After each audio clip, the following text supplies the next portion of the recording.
Bom, o tema de hoje, então, é sobre tentantes. Quem aí tá tentando engravidar, gente? Tá difícil? Como é que é?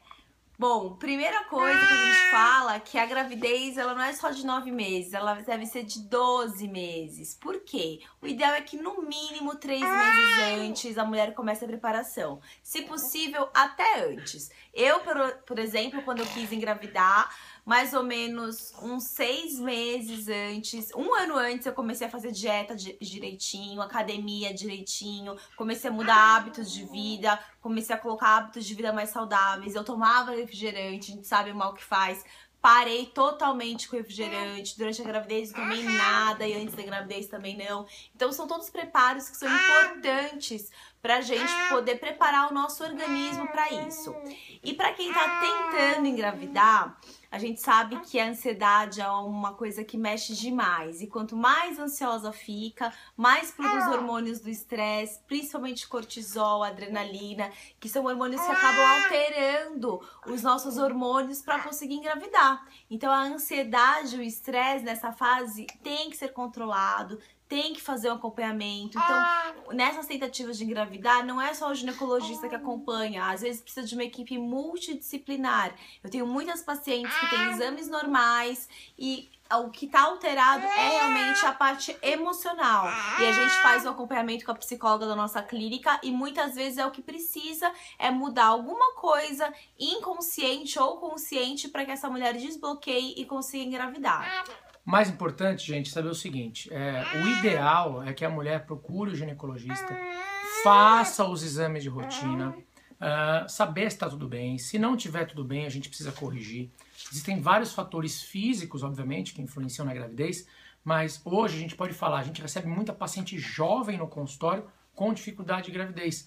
E muitas vezes a gente faz todos os exames, a gente faz todos os exames de imagem, exames de hormônio, estão todos normais, o marido faz os exames, estão todos normais, e muitas vezes a mulher não engravida por uma questão emocional, por estresse.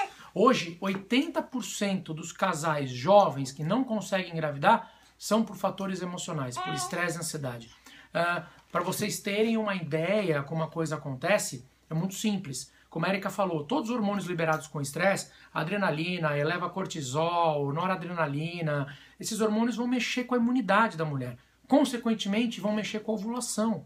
Muitas vezes altera o pH vaginal. Baixou a imunidade, pH vaginal alterado, causa um corrimento. Se tiver com corrimento, o corrimento é uma inflamação na vagina.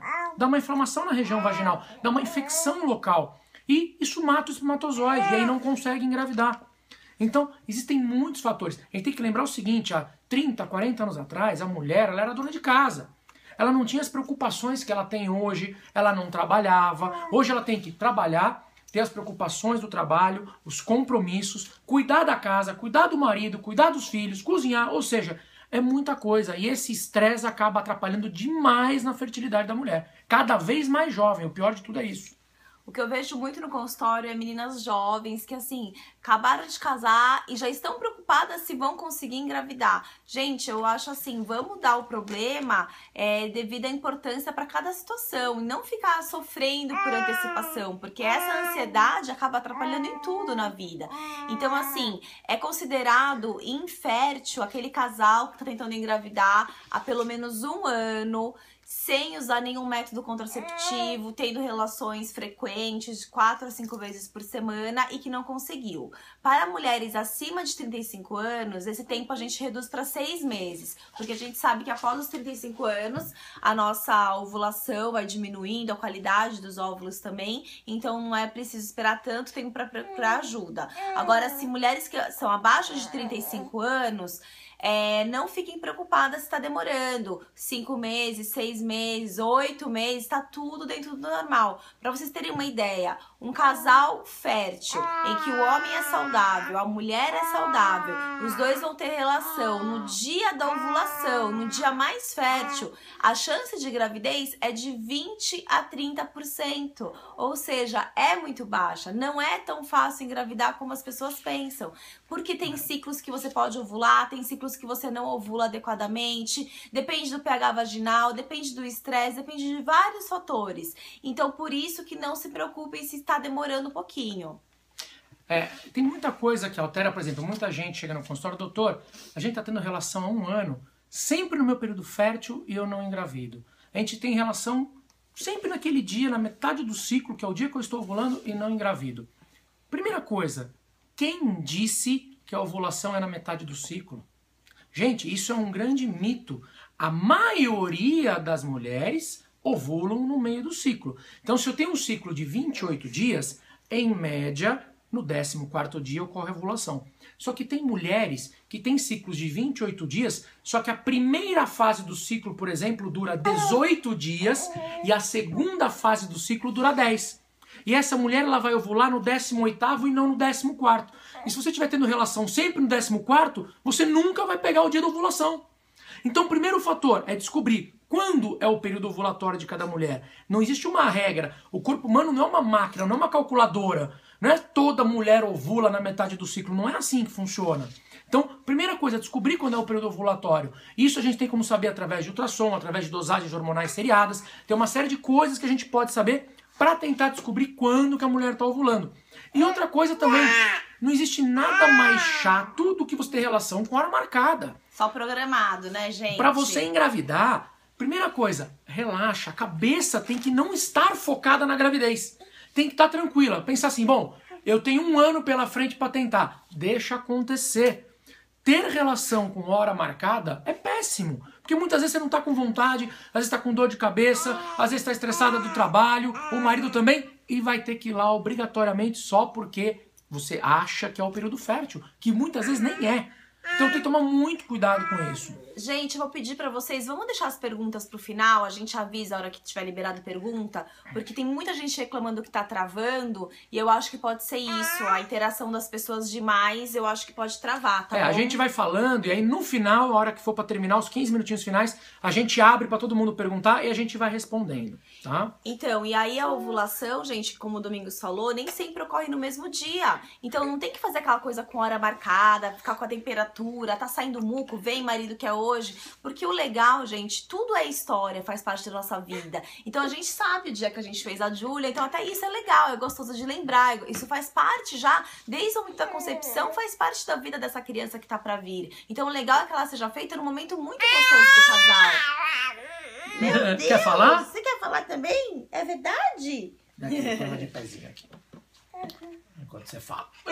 E aí a gente vai começar então a falar pra vocês quais são as causas, alguns possíveis problemas que pode atrapalhar. Então, em primeiro lugar, hábitos de vida. Pessoas sedentárias, tem alteração de metabolismo, pode alterar a tireoide, então isso também atrapalha na ovulação, também atrapalha no seu ciclo menstrual.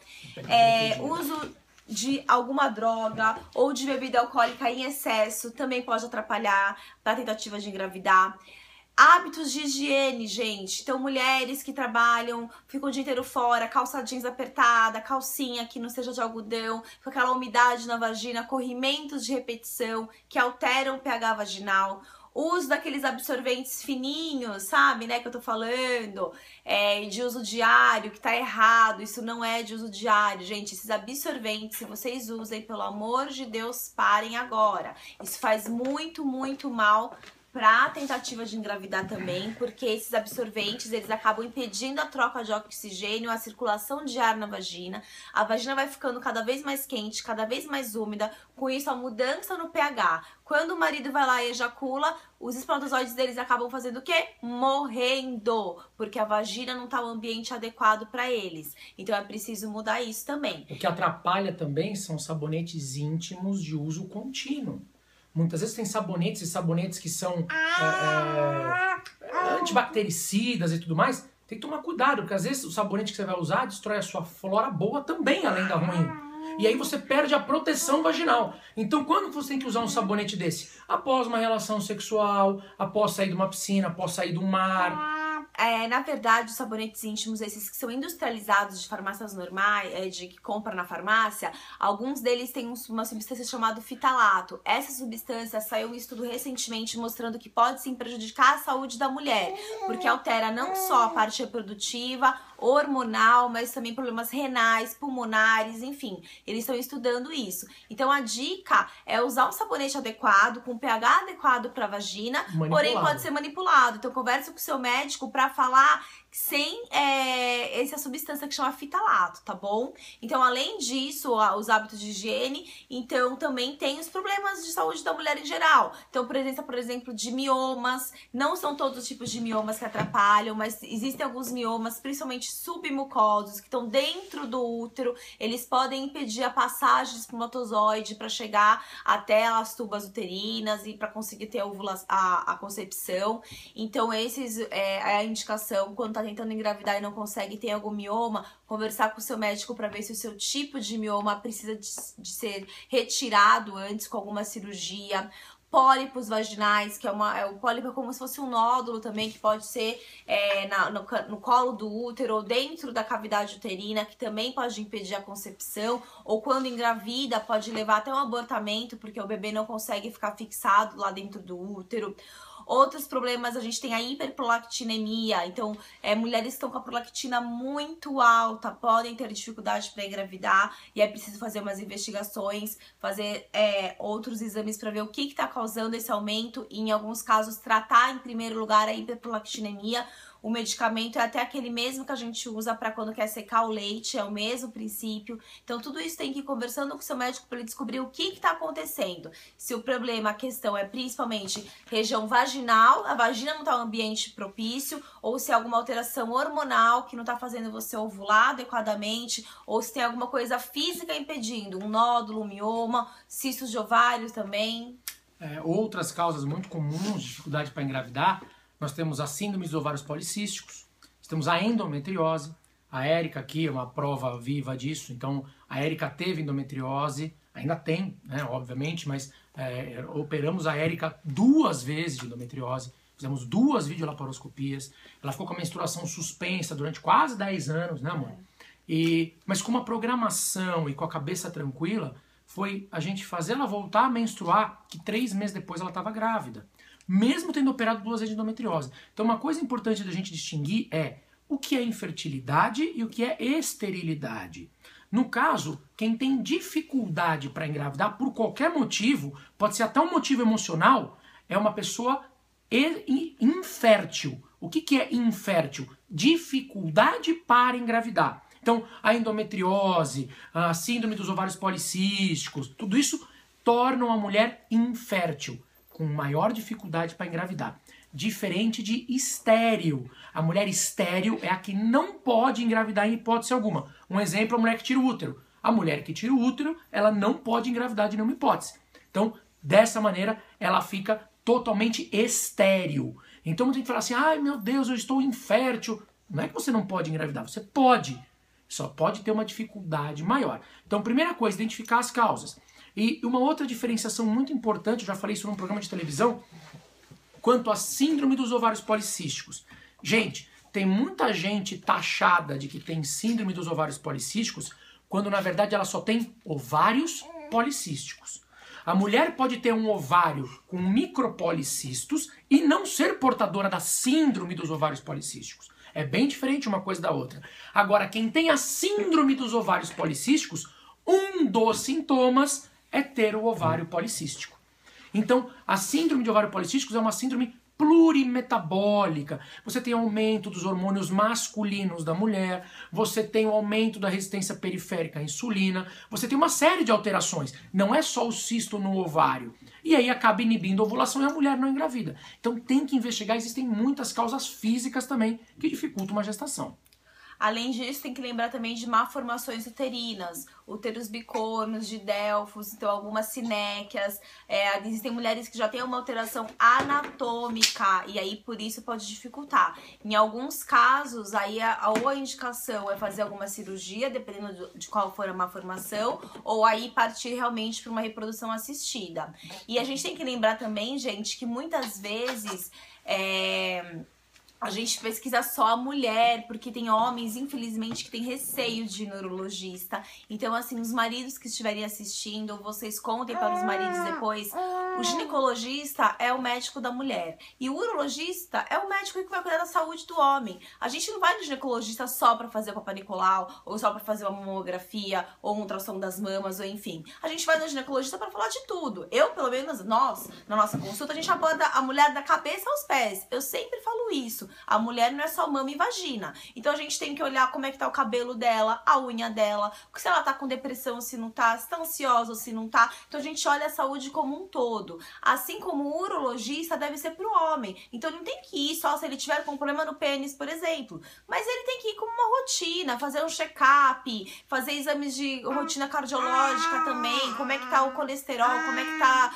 ver se tem diabetes ou se não tem. Sim, cuidar da saúde dele como um todo. E infelizmente muitos homens ainda têm vergonha, têm receio, ou falam, ah não, o problema é da minha mulher, não tem nada a ver com isso, eu tô funcionando, então tá tudo bem. Não é verdade. Não é porque o homem tem a ereção, consegue ter uma relação adequada, vê o esperma saindo, que tá tudo bem. Muitas vezes ele pode estar vendo o líquido espermático saindo depois da ejaculação, só que ele não tem uma quantidade exata que precise de espermatozoides. Muitas vezes ele pode ter um pH alterado desse espermatozoide, ou por algum trauma, ou por alguma infecção, ou uma inflamação. Às vezes o problema, gente, é muito mais simples. Às vezes um antibiótico pode resolver, mudanças no hábito de vida pode resolver um problema e conseguir fazer esse casal que era infértil conseguir engravidar. Só que é importante lembrar que é o quê? É o casal. Tentantes são os dois. Então os dois têm que estar voltados para esse momento, os dois têm que estar querendo. Então é importante estar numa harmonia familiar, importante. O preparo não é só do nosso corpo, é o preparo emocional, é o preparo familiar, planejamento financeiro, psicológico e tudo. Então o casal se unir e os dois irem em busca desse tratamento. Mesmo que a mulher encontre um problema nela, o homem também não pode falar, ah, não, já achamos o problema, é nela, eu não vou cuidar. Não, na pesquisa tem que ser o casal, tem que ter um espermograma do homem, às vezes até mais do que um, para comparar um com o outro, e os dois têm que ser avaliados. Aqui, Julinha, um pouquinho. Vem, filha. Uma coisa importante, quando a Erika falou que a gente tem que avaliar como um todo, a fala dela é mais do que certa. A mulher não é um par de peitos e vagina, não é assim que funciona. Vocês querem ver uma coisa muito simples, que 99, eu diria quase 100% das mulheres brasileiras, se não fizerem suplementação, obviamente, têm deficiência, e que é um fator muito grande de anovulação, da dificuldade para ovular? Deficiência de vitamina D. Uma coisa simples. Uma coisa simples que o médico pode pedir na consulta, ele dosa a 25-hidroxi-D. Na verdade, o nome vitamina é errado. A vitamina D não é uma vitamina, ela é um hormônio. Aliás, é o hormônio mais potente do corpo humano, responsável por mais de 300 reações químicas do corpo, dentre elas a ovulação. E hoje, infelizmente, o brasileiro, apesar de morarmos num país tropical, a gente não toma mais sol. Criou-se o chamado a heliofobia, o medo do sol. A gente não toma mais sol e acaba não fabricando mais vitamina D. Consequentemente, essa vitamina D baixa influencia também na ovulação. Não só na ovulação, mas muitas vezes na imunidade. Às vezes a baixa da vitamina D altera a imunidade, que causa um corrimento que impede a gravidez. Então uma coisa depende da outra, não é uma coisa só simples. Muitas vezes a mulher foca, ai meu Deus, eu tenho um mioma. E ela fica preocupada em tratar o mioma, só foca no mioma e esquece de tudo o resto. Às vezes ela trata o mioma, opera o mioma e continua sem engravidar. Ou mesmo a endometriose. Vai lá, faz cirurgia, opera, tratou a endometriose e não consegue engravidar.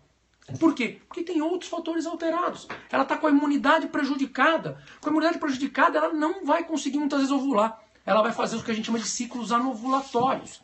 Então, o que envolve a dificuldade de engravidar não é um fator isolado. A mulher não é um fator isolado. São várias coisas que têm que ser analisadas. A gente fala de colesterol. O ginecologista tem que avaliar o colesterol, obviamente. Por quê? Colesterol muito alto, colesterol ruim, muito alto, é ruim. Só que ele muito baixo, o colesterol, também é ruim. Porque o colesterol é precursor de hormônios. Se eu tenho colesterol muito baixo, eu tenho dificuldade na produção de hormônios femininos. Podem reparar que mulheres, atletas, que malham muito, aquelas mulheres que fazem academia todos os dias, 4, 5, 6 horas de atividade física por dia, elas não menstruam. Por que elas não menstruam? Porque ela tem uma alteração na produção hormonal. Por conta do quê? Muitas vezes a taxa de gordura dela é extremamente baixa. E a gordura, o colesterol, ele é precursor hormonal. Eu preciso dele para produzir hormônios. Então a gente não pode ser nem 8 nem 80. Tem que atingir o equilíbrio. O organismo precisa de um equilíbrio. Então tudo isso influencia. Lógico, as doenças específicas, endometriose, síndrome ovário policístico, um mioma, qualquer outra coisa, influencia? Claro que influencia. Só que a gente tem que olhar como um todo. Eu vejo muita gente examinando uma mulher com um risco de síndrome de ovário policístico, que acham que tem síndrome de ovário policístico, e dosam a glicemia e não dosam a insulina. Gente, não tem como você dizer... Na síndrome de ovário policístico, a mulher ela tem uma resistência periférica aumentada à ação da insulina. Eu tenho que dosar a insulina. E o pessoal faz o quê? Pede para fazer o destro. Aquela picadinha no dedo, vê a glicemia. Ah, a glicemia tá 80, tá normal. Tá, só que se eu tiver uma glicemia de 80 com uma insulina de 30, 40, significa que o meu pâncreas está produzindo muita insulina para conseguir manter aquela glicemia normal. Já tem uma resistência à ação da insulina. Isso já é um chamado pré-diabetes. Isso também influencia na ovulação. Então não é uma coisa simples, pontual. A mulher tem que ser vista como um todo. A análise do exame físico, o histórico e os exames complementares, os de imagem, os exames de sangue, as dosagens hormonais, para aí sim, em conjunto, a gente analisar. Mesmo as dosagens nos exames de sangue, não adianta olhar em separado. O exemplo que eu dei da glicemia. A mulher pode ter uma glicemia de 80, eu falo, nossa, que legal. Ela não é diabética, tá normal. Só que se eu não olhar a insulina, eu nunca vou saber que de repente essa mulher é diabética. Mesmo com uma glicemia de 80. Então, tem que ser olhado como um todo. Isso vale para os homens também, gente. Eu vi algumas pessoas perguntando, com certeza. O metabolismo do homem também. O homem também precisa de ter o colesterol adequado para produzir os hormônios adequadamente. Então, se ele tiver obeso, sedentário, fumante, beber com muita frequência, tudo isso também vai alterar e vai prejudicar nessa hora de tentar engravidar. E além desses problemas que a gente falou também, tem as mulheres que têm a síndrome de anticorpo antifosfolípide, que é uma alteração autoimune, que a mulher acaba tendo abortamentos de repetição por tromboses. Então isso também é uma síndrome... Tá dentro das trombofilias. Tá dentro das trombofilias, que aí tem que ser acompanhada com o hematologista e com o ginecologista, porque é uma doença que, se não for tratada, enquanto às vezes ela engravidar, ela acaba perdendo. Então a gente tá falando não só de mulheres que tentam engravidar e não conseguem, mas aquelas que tentam e também acabam perdendo com muita frequência. Então tem que ser investigado isso. Mais do que 3 abortos consecutivos é considerado aborto de repetição e tem que ser avaliado, tá bom? E muitas vezes quando a gente fala de infertilidade, não é só dificuldade em engravidar. Muitas vezes a dificuldade em engravidar e em manter uma gestação. Tem muitas mulheres que conseguem engravidar, mas não conseguem manter a gravidez. Ou seja, engravida, aborta. Engravida, aborta. Engravida, aborta. Precisa saber o que está acontecendo. Alguma coisa está errada. Numa primeira gestação, você ter o aborto, ok. A primeira gravidez a gente sabe que quase 40% de chance de ter um abortamento espontâneo. É alto. Que é um útero que não está preparado para receber um bebê. Tranquilo. Agora, segundo aborto, a gente já deve investigar. Pode ter, de repente, uma síndrome de anticorpo antifosfolípide, alguma outra trombofilia associada. E a gente tem que também parar um pouco com os mitos em relação à fertilidade. Quais são esses mitos? Por exemplo, eu vi gente escrevendo aí sobre útero retrovertido. Gente, o útero ele pode ser anterovertido, ele pode ser normovertido ou retrovertido. Para cima, no meio ou para baixo. Isso não significa absolutamente nada. O meu é retrovertido. Nada. Ó quem tá aqui. Isso é uma posição anatômica. É uma variante de posição anatômica. Ou seja, a gente pode ter o útero para cima, reto ou para baixo. Na hora que engravida, o útero retifica, porque ele cresce. O colo do útero retifica, então não há problemas. Não há dificuldade de engravidar quem tem útero anterovertido ou retrovertido, gente. Isso é uma variação anatômica, não uma alteração anatômica. É normal, não tem problema nenhum. Igual tem gente que tem o nariz mais em pé, o nariz mais retinho e o nariz mais caído. É uma variação anatômica, não é uma alteração anatômica. Então não se preocupem com isso. Isso não é um fator de infertilidade. Isso não é a causa, tá? A gente tem que investigar muitas outras coisas. Às vezes a mulher tem um machucadinho no colo do útero. Esse machucadinho sangra. Esse sangue altera o pH vaginal. Consequentemente mata o espermatozoide e a mulher não engravida. Então às vezes uma coisa muito simples, como uma simples cauterização no colo do útero, resolve o problema. Eu já tive pacientes no consultório, estavam tentando engravidar há 2 anos, passando para vários médicos, já estava inclusive com uma fertilização in vitro agendada, E no exame eu olhei, tinha um machucado no colo do útero. Eu cauterizei esse machucado no colo do útero, tratei esse colo do útero, 1 mês e meio depois, essa paciente apareceu grávida no consultório. Uma coisa extremamente simples, mas que muita gente passa batido. Igual corrimento de repetição, gente. Tem gente que fala assim, eu tenho aquele corrimento normal. Gente, corrimento não é normal, tá bom? Corrimento, ele é uma patologia, é uma doença. O que é normal é ter uma secreção vaginal, que muitas mulheres podem ter a mais do que as outras, igual tem gente que acaba suando mais do que outras, transpirando mais. A secreção vaginal ela também ocorre e ela pode estar aumentada em algumas fases do ciclo menstrual, principalmente no período pré-ovulatório. Agora, o corrimento é quando, além dessa secreção estar aumentada, ela pode ter cheiro forte, pode causar ardência, coceira, irritação na vagina, tem uma coloração mais forte, então às vezes é mais um branco muito forte, como se fosse uma ricota, pode ser amarelado, pode ser acinzentado ou até esverdeado. Então, corrimento de repetição, que é uma coisa simples, só que não adianta só ir em qualquer médico para tratar, passar sempre a mesma pomada e indicar. Se você está tendo 1, 2, 3 vezes seguidas no ano, isso já é muito. Ter um corrimento 1 vez por ano, isso pode acontecer em qualquer mulher. Agora, tá tendo 3, 4 vezes no ano, ou toda vez que tem relação, acaba ficando com alguma coceira, ou tá ardendo, ou sua calcinha tá sempre úmida, procure um médico que trate isso de uma maneira adequada, porque o tratamento vai além da gente tratar só a vagina. A gente tem que fazer o acompanhamento da saúde como um todo. Então, muitas vezes a gente faz a manipulação de medicamentos para cuidar da imunidade dessa mulher, porque muitas vezes a imunidade baixa que faz ela ter o corrimento. Então, a gente tem que dar medicação para controlar a imunidade, vitamina D, outros medicamentos para que ela fique com a imunidade adequada e aí com isso ela possa parar de ter corrimento, tá bom? Tá boa a brincadeira aí? E eu vi gente perguntando também se depois de ter um abortamento, quanto tempo pode voltar a engravidar. Isso depende muito se teve ou não teve curetagem ou aspiração intrauterina. Então o ideal, se teve algum procedimento, é esperar pelo menos 6 meses. Agora, se foi um abortamento espontâneo, que acabou limpando o útero naturalmente sozinho, não precisou nenhum procedimento invasivo, em torno de 4 meses já tá adequado para voltar a tentar engravidar, tá bom? Uma coisa importante da gente falar, que muita gente estava perguntando, do uso de anticoncepcionais. O anticoncepcional, ele deixa a mulher infértil? Não necessariamente.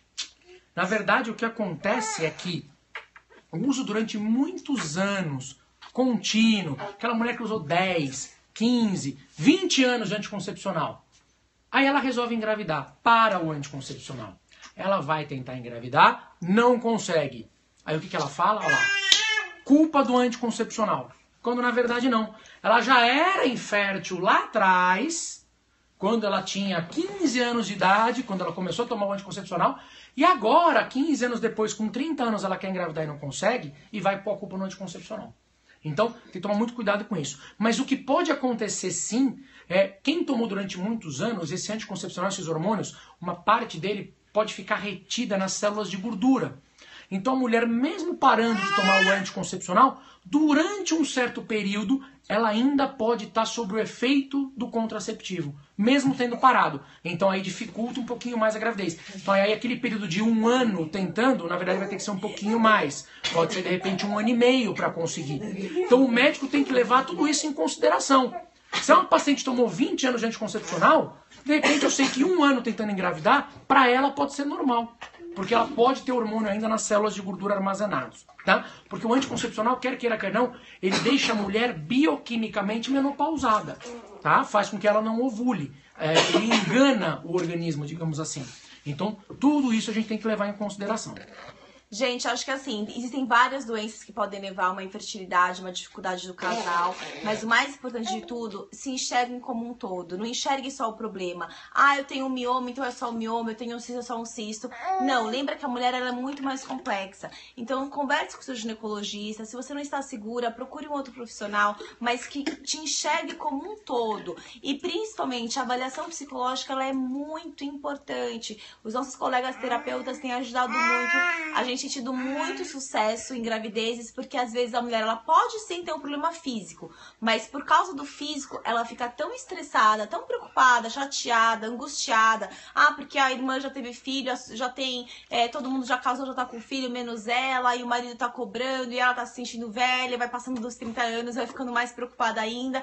Começa a ter esse ciclo vicioso, essa loucura que é de tentativa de engravidar, e ela esquece da parte emocional e acha que tá tudo bem. Então, assim, é importante você se colocar no seu lugar, de ver que você precisa ser amparada, assim, por uma equipe multidisciplinar, e a avaliação psicológica, ela é fundamental. Então, se você não teve a oportunidade ainda de procurar ajuda nesse aspecto, procure, porque pode sim fazer a diferença na sua vida.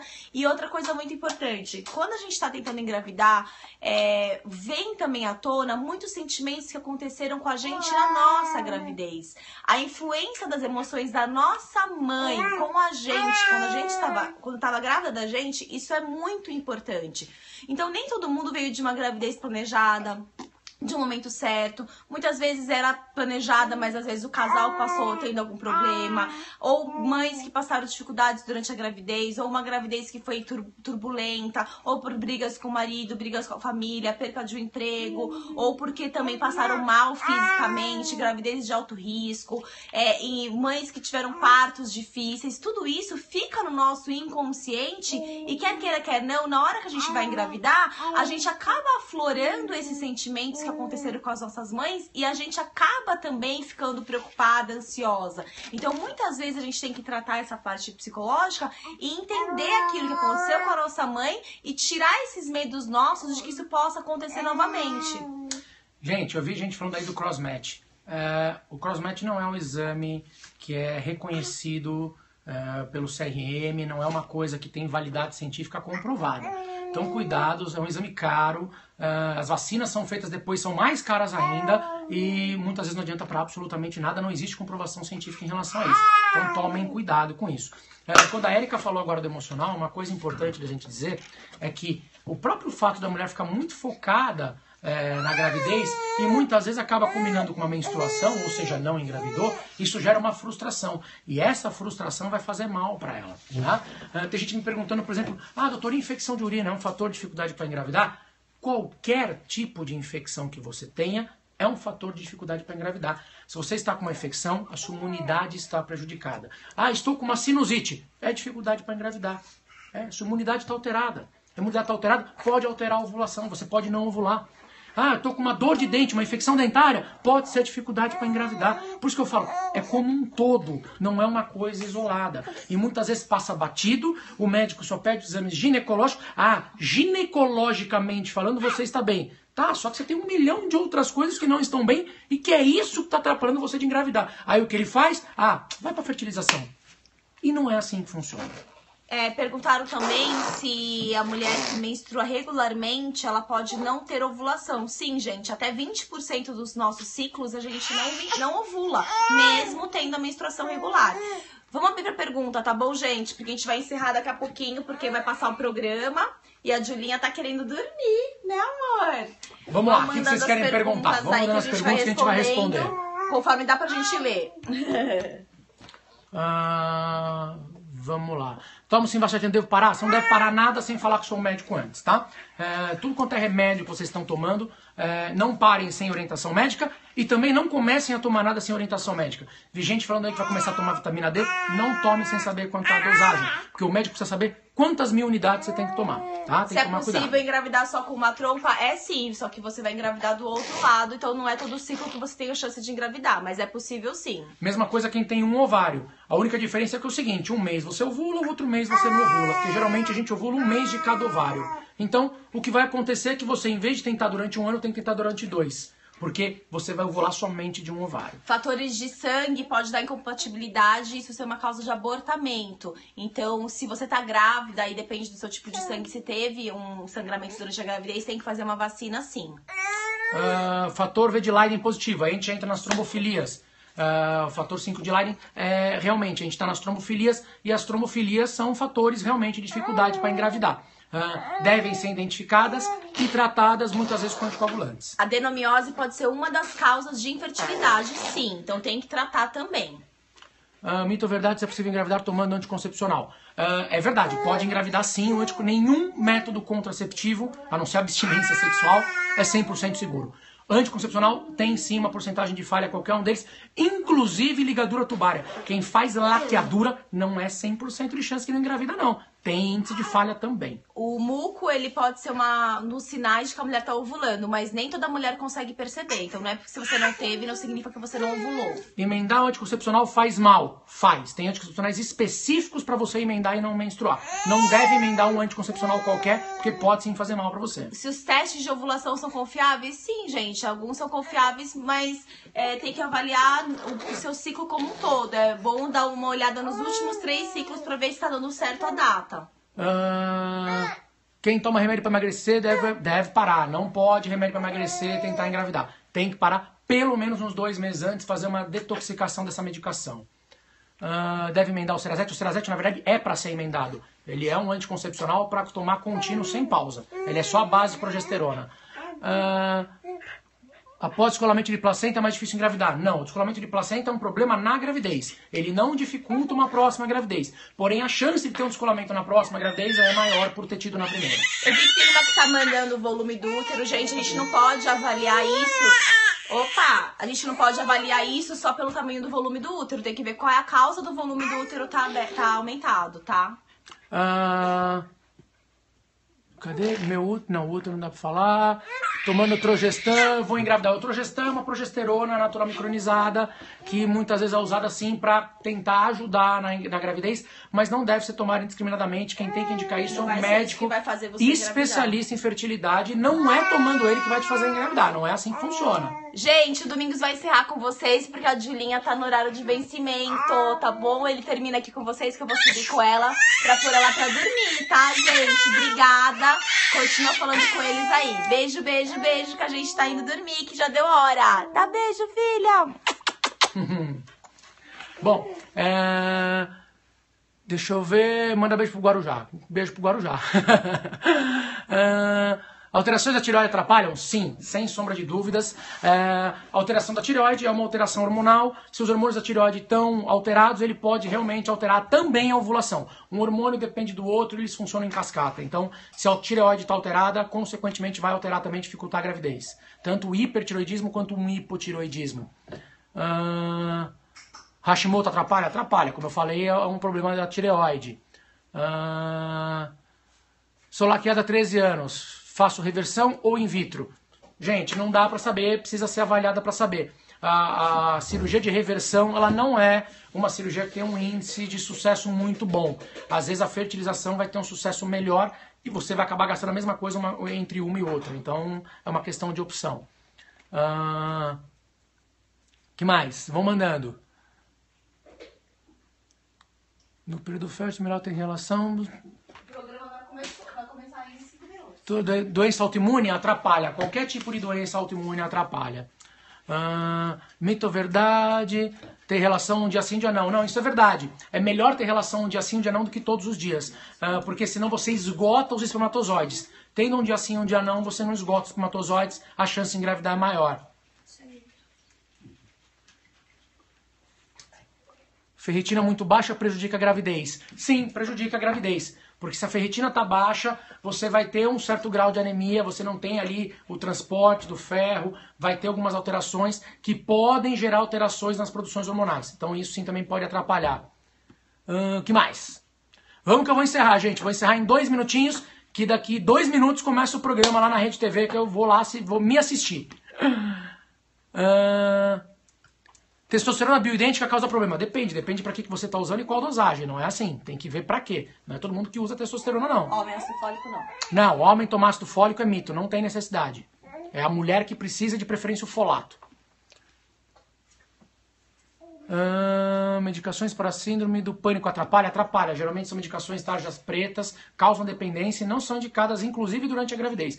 O problema é que você vai engravidar tomando e quando você descobrir que está grávida, aí você vai querer parar, mas o período de formação do embrião já passou e pode trazer problemas.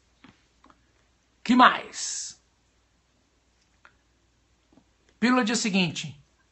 quando devemos tomar. A pílula do dia seguinte é para relações desprotegidas. Ela deve tomar no máximo 2 vezes ao ano. Se tomar mais do que isso, ela pode perder eficácia, pode perder eficiência e você ter uma gestação indesejada. Ela não é para ser usada como um método contraceptivo, e sim como um método de emergência. Beijo para São José dos Campos. Gente, eu vou encerrar por aqui para poder ir lá assistir o programa. Obrigado por vocês terem ficado aqui com a gente mais uma vez. E o assunto foi um assunto bem interessante, um assunto muito amplo, tem muita coisa a ser falada, são várias doenças que existem que podem dar problemas, mas acho que a mensagem principal desse Periscope é: existem problemas físicos, problemas emocionais, os dois ao mesmo tempo, e que a mulher deve ser analisada como um todo. Às vezes o que está dificultando a sua gravidez é uma coisa muito simples. Você pode ter uma endometriose e não ser ela a causa da dificuldade em engravidar. Às vezes é uma simples deficiência de vitamina D. Às vezes é um machucadinho no colo do útero e a gente está focado na endometriose porque a gente rotulou aquela mulher de endometriose. Então, muito cuidado com isso. Peçam para o médico de vocês avaliar vocês como um todo, porque aí sim a gente consegue chegar na causa do problema, tratar e, consequentemente, fazer a mulher engravidar. Tá bom? Obrigado por terem ficado até aqui. A Érica tá acabando de dar um TT ali final pra Julinha pra ela poder ir pra cama. Tá bom? E vamos me assistir agora lá na Rede TV no Super Pop. Gente, obrigado pela presença de vocês. Até o próximo Periscope. A gente vai ver quais são os temas mais votados e a gente avisa vocês. Tá bom? Beijo. Fiquem com Deus. Tchau, tchau. Quer dar um tchau?